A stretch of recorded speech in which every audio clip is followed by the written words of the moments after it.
CHAPTER 134. The Chase. Second Day. At daybreak the three mastheads were punctually manned afresh. "D'ye see him?" cried Ahab, after allowing a little space for the light to spread. "See nothing, sir." "Turn up all hands and make sail. He travels faster than I thought for. The t'gallant sails! Aye, they should have been kept on her all night. But no matter, 'tis but resting for the rush." Here be it said that this pertinacious pursuit of one particular whale, continued through day into night, and through night into day, is a thing by no means unprecedented in the South Sea fishery. For such is the wonderful skill, prescience of experience, and invincible confidence acquired by some great natural geniuses among the Nantucket commanders, that from the simple observation of a whale when last described, they will, under certain given circumstances, pretty accurately foretell both the direction in which he will continue to swim for a time while out of sight, as well as his probable rate of progression during that period. And in these cases, somewhat as a pilot when about losing sight of the coast, whose general trending he well knows, and which he desires shortly to return to again, but at some further point; like as this pilot stands by his compass and takes the precise bearing of the cape at present visible, in order the more certainly to hit aright the remote unseen headland eventually to be visited; so does the fisherman at his compass with the whale. For after being chased and diligently marked through several hours of daylight, then when night obscures the fish, the creature's future wake through the darkness is almost as established to the sagacious mind of the hunter as the pilot's coast is to him. So that to this hunter's wondrous skill, the proverbial evanescence of a thing writ in water, a wake, is to all desired purposes well nigh as reliable as the steadfast land. And as the mighty iron leviathan of the modern railway is so familiarly known in its every pace, that with watches in their hands men time his rate as doctors that of a baby's pulse, and lightly say of it, the up train or the down train will reach such and such a spot at such and such an hour; even so almost there are occasions when these Nantucketers time that other leviathan of the deep, according to the observed humor of his speed, and say to themselves, so many hours hence, this whale will have gone 200 miles, will have about reached this or that degree of latitude or longitude. But to render this acuteness at all successful in the end, the wind and the sea must be the whaleman's allies. For of what present avail to the becalmed or wind-bound mariner is the skill that assures him that he is exactly 93 leagues and a quarter from his port? Inferable from these statements are many collateral subtle matters touching the chase of whales. The ship tore on, leaving such a furrow in the sea as when a cannon ball, missent, becomes a ploughshare and turns up the level field. "By salt and hemp!" cried Stubb, "but this swift motion of the deck creeps up one's legs and tingles at the heart. This ship and I are two brave fellows, ha, ha! Some one take me up and launch me spinewise on the sea; for by live oaks my spine's a keel. Ha, ha! We go the gait that leaves no dust behind." "There she blows! she blows! she blows right ahead!" was now the masthead cry. "Aye, aye!" cried Stubb, "I knew it. Ye can't escape. Blow on and split your spout, O whale! The mad fiend himself is after ye.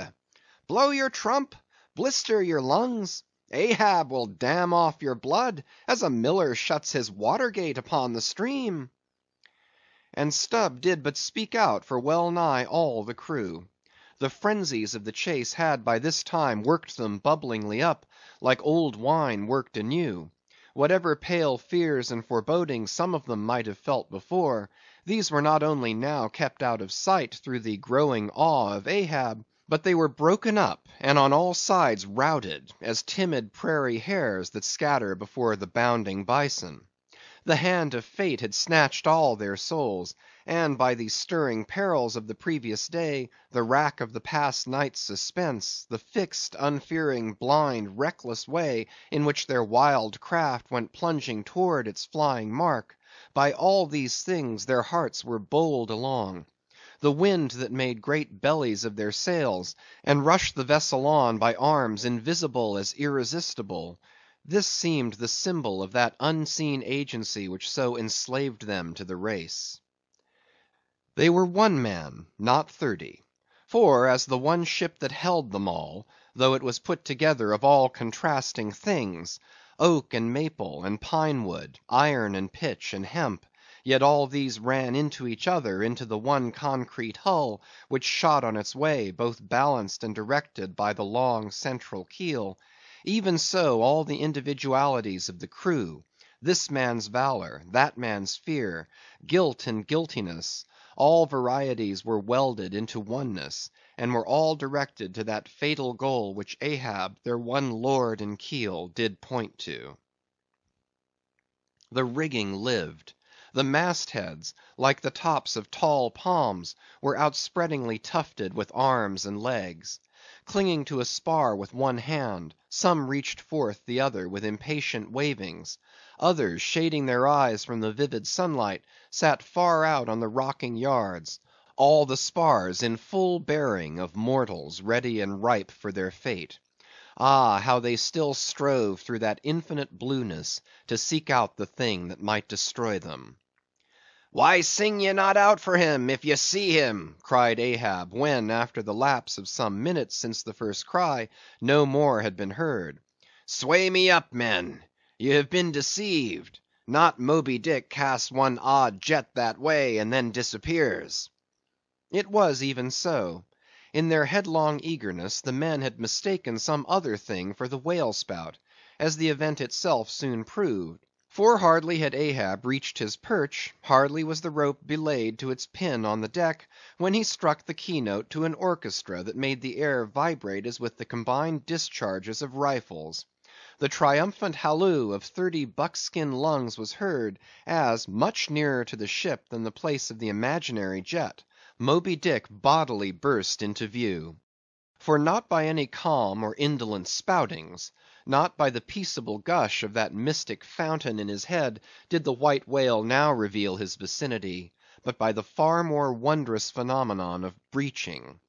Rising with his utmost velocity from the furthest depths, the sperm whale thus booms his entire bulk into the pure element of air, and piling up a mountain of dazzling foam, shows his place to the distance of 7 miles or more.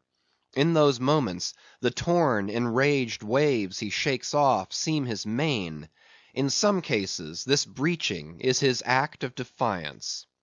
"There she breaches! There she breaches!" was the cry, as in his immeasurable bravadoes the white whale tossed himself salmon-like to heaven. So suddenly seen in the blue plain of the sea, and relieved against the still bluer margin of the sky, the spray that he raised for the moment intolerably glittered and glared like a glacier, and stood there gradually fading and fading away from its first sparkling intensity to the dim mistiness of an advancing shower in a vale. "Aye, breach your last to the sun, Moby Dick," cried Ahab. "Thy hour and thy harpoon are at hand. Down, down, all of ye, but one man at the fore. The boats, stand by." Unmindful of the tedious rope ladders of the shrouds, the men, like shooting stars, slid to the deck, by the isolated backstays and halyards, while Ahab, less dartingly, but still rapidly, was dropped from his perch. "Lower away!" he cried, so soon as he had reached his boat, a spare one rigged the afternoon previous. "Mr. Starbuck, the ship is thine. Keep away from the boats, but keep near them. Lower all!" As if to strike a quick terror into them by this time being the first assailant himself, Moby Dick had turned, and was now coming for the 3 crews. Ahab's boat was central, and cheering his men, he told them he would take the whale head and head, that is, pull straight up to his forehead, a not uncommon thing, for when within a certain limit such a course excludes the coming onset from the whale's sidelong vision. But ere that close limit was gained, and while yet all 3 boats were plain as the ship's 3 masts to his eye, the white whale churning himself into furious speed, almost in an instant as it were, rushing among the boats with open jaws and a lashing tail, offered appalling battle on every side, and heedless of the irons darted at him from every boat, seemed only intent on annihilating each separate plank of which those boats were made; but skillfully maneuvered, incessantly wheeling like trained chargers in the field, the boats for a while eluded him, though at times but by a plank's breadth; while all the time Ahab's unearthly slogan tore every other cry but his to shreds. But at last, in his untraceable evolutions, the White Whale so crossed and recrossed, and in 1,000 ways entangled the slack of the 3 lines now fast to him, that they foreshortened, and of themselves warped the devoted boats towards the planted irons in him; though now for a moment the whale drew aside a little, as if to rally for a more tremendous charge. Seizing that opportunity, Ahab first paid out more line, and then was rapidly hauling and jerking in upon it again, hoping that way to disencumber it of some snarls, when lo! a sight more savage than the embattled teeth of sharks. Caught and twisted, corkscrewed in the mazes of the line, loose harpoons and lances, with all their bristling barbs and points, came flashing and dripping up to the chocks in the bows of Ahab's boat. Only one thing could be done. Seizing the boat knife, he critically reached within, through, and then without the rays of steel, dragged in the line beyond, passed it inboard to the bowsman, and then twice sundering the rope near the chocks, dropped the intercepted faggot of steel into the sea, and was all fast again.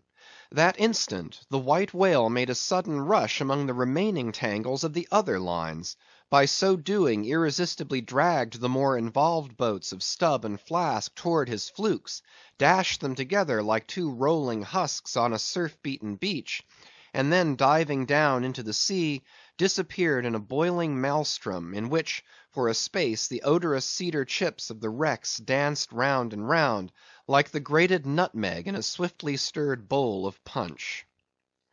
While the 2 crews were yet circling in the waters, reaching out after the revolving line-tubs, oars, and other floating furniture; while a slope little Flask bobbed up and down like an empty vial, twitching his legs upwards to escape the dreaded jaws of sharks; and Stubb was lustily singing out for some one to ladle him up; and while the old man's line, now parting, admitted of his pulling into the creamy pool to rescue whom he could; in that wild simultaneousness of 1,000 concreted perils, Ahab's yet unstricken boat seemed drawn up towards heaven by invisible wires, as arrow-like, shooting perpendicularly from the sea, the White Whale dashed his broad forehead against its bottom, and sent it turning over and over into the air, till it fell again, gunwale downwards, and Ahab and his men struggled from out under it, like seals from a seaside cave.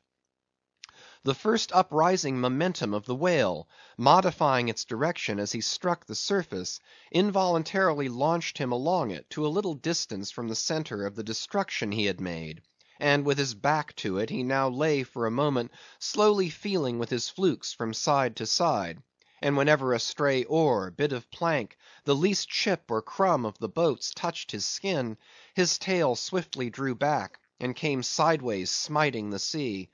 But soon, as if satisfied that his work for that time was done, he pushed his pleated forehead through the ocean, and trailing after him the intertangled lines, continued his leeward way at a traveller's methodic pace.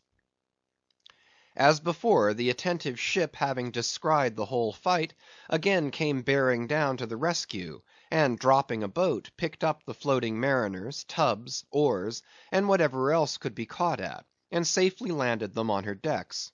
Some sprained shoulders, wrists, ankles, livid contusions, wrenched harpoons and lances, inextricable intricacies of rope, shattered oars and planks; all these were there, but no fatal or even serious ill seemed to have befallen any one.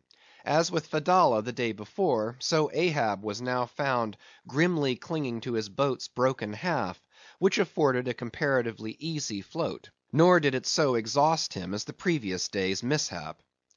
But when he was helped to the deck, all eyes were fastened upon him, as instead of standing by himself, he still half hung upon the shoulder of Starbuck, who had thus far been the foremost to assist him.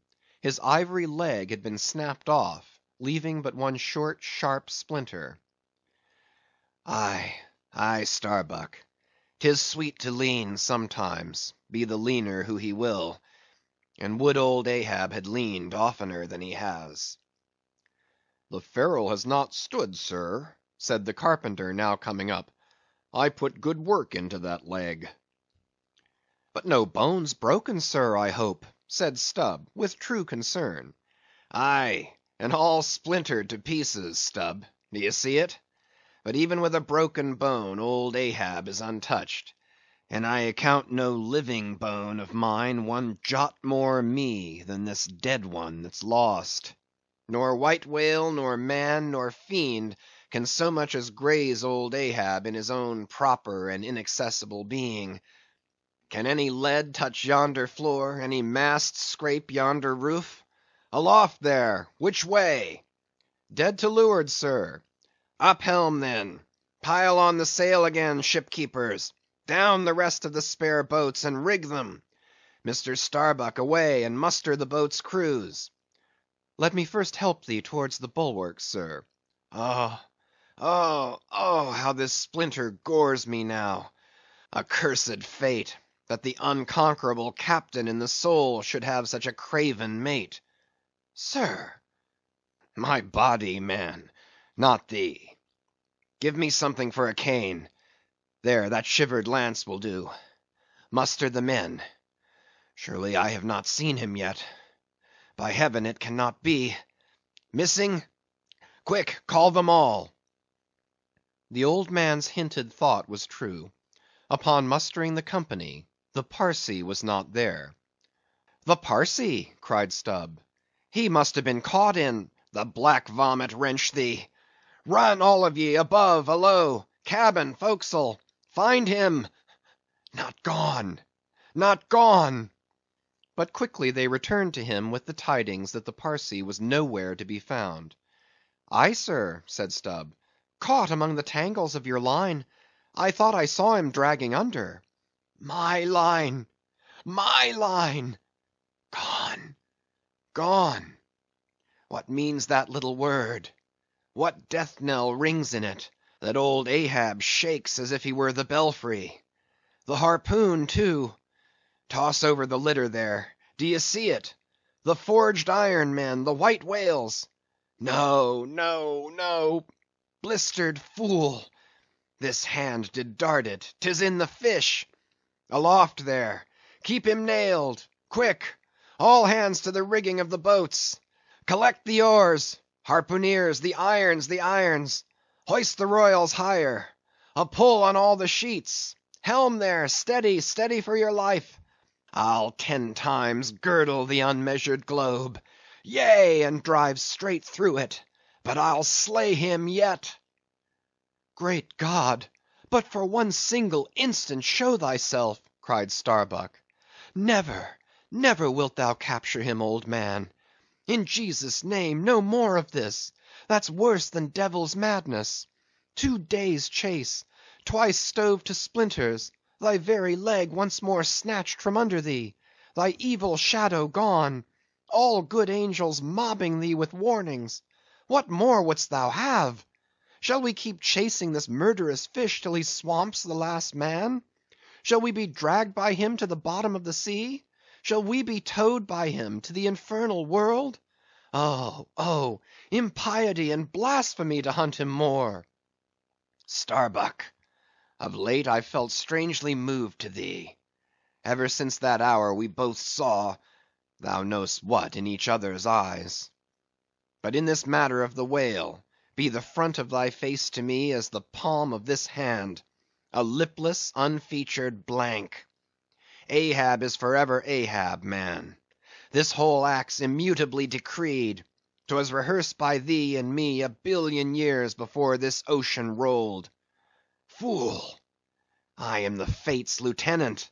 I act under orders. Look thou, underling, that thou obeyest mine. Stand round me, men. You see an old man cut down to the stump, leaning on a shivered lance, propped up on a lonely foot. 'Tis Ahab, his body's part. But Ahab's soul's a centipede that moves upon 100 legs. I feel strained, half stranded, as ropes that tow dismasted frigates in a gale. And I may look so. But ere I break, you'll hear me crack. And till ye hear that, know that Ahab's hawser tows his purpose yet. Believe ye, men, in the things called omens? Then laugh aloud and cry encore. For ere they drown, drowning things will twice rise to the surface, then rise again to sink for evermore. So with Moby Dick. 2 days he's floated. To-morrow will be the 3rd. Aye, men, he'll rise once more, but only to spout his last. Do ye feel brave, men? Brave! As fearless fire, cried Stubb. And as mechanical, muttered Ahab. Then, as the men went forward, he muttered on. The things called omens. And yesterday I talked the same to Starbuck there concerning my broken boat. Oh, how valiantly I seek to drive out of others' hearts what's clinched so fast in mine. The Parsee, gone, gone. And he was to go before, but still was to be seen again ere I could perish. How's that? There's a riddle now might baffle all the lawyers backed by the ghosts of the whole line of judges. Like a hawk's beak it pecks my brain. I'll solve it though. When dusk descended, the whale was still in sight to leeward. So once more the sail was shortened, and everything passed nearly as on the previous night, only the sound of hammers and the hum of the grindstone was heard till nearly daylight, as the men toiled by lanterns in the complete and careful rigging of the spare boats, and sharpening their fresh weapons for the morrow. Meantime, of the broken keel of Ahab's wrecked craft, the carpenter made him another leg, while still as on the night before, slouched Ahab stood fixed within his scuttle, his hid heliotrope glance anticipatingly gone backward on its dial, sat due eastward for the earliest sun.